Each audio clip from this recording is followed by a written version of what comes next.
Hello and welcome back. Do you see this rat's nest right here? This is my PC after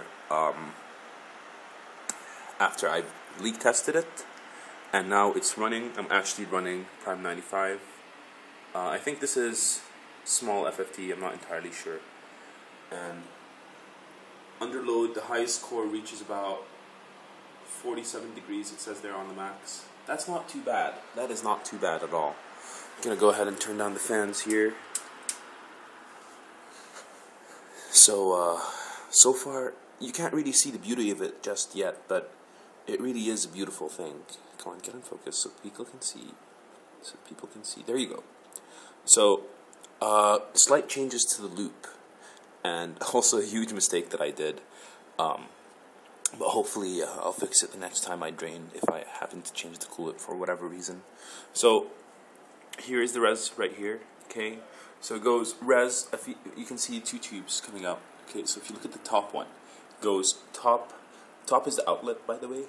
So top goes to GPU, and then GPU inlet goes out to the Bits Power Summit through the inlet here, and then it comes out of the outlet down to the rad, and then rad goes back to the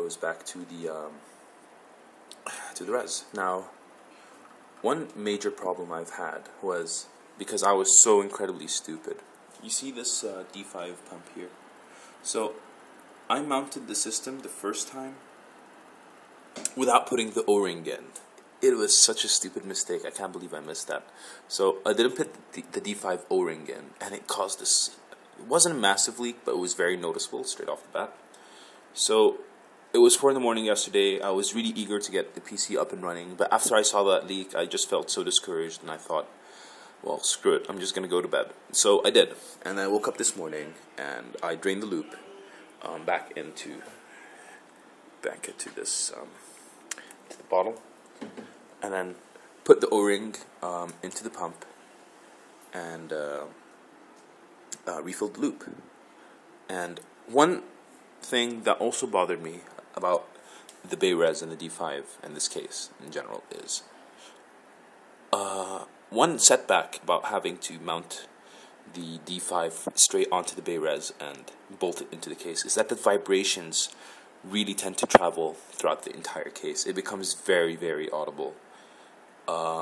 Sad to say, it's not something I liked, and I had to go ahead and unfasten the screws from the res to help drown the noise out. Now I will fasten them back in, but I won't tighten them as I initially did. Okay, so they will not be tightened, and hopefully won't be too much of a problem. In addition to that, I had to tone down the speed to about 2.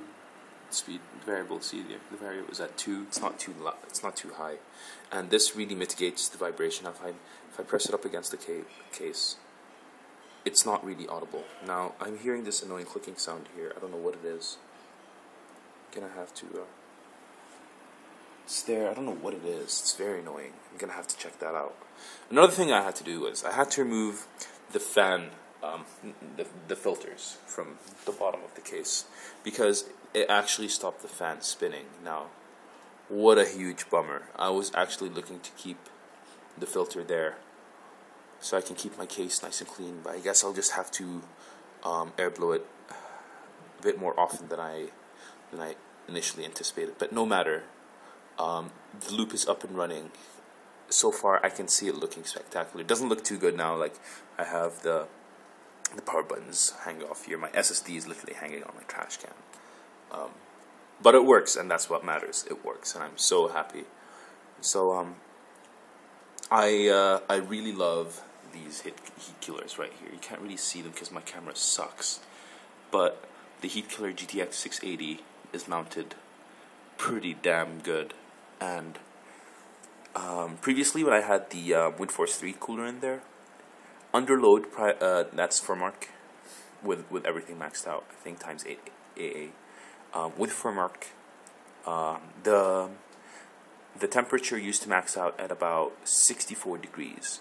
With this installed, and this giant radiator in the bottom, with this installed, I max out at about something stupid like 36 degrees. That is nuts. That's crazy, and I'm so happy with the result.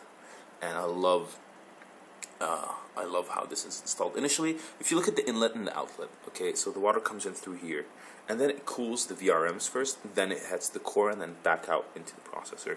I thought it might hinder the performance a bit. I'm not entirely sure. When I drain, however, I will fix this. So this will go up here, and then this will come back down here, and hopefully this will improve cooling performance a little bit. But I can't imagine it will. It will maybe result in a 1 degree drop, perhaps.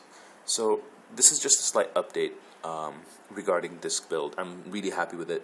Yesterday I was completely freaked out because of the leak, and I also had a slight problem mounting the graphics card because I have the back plate here. See it here? That's the back plate.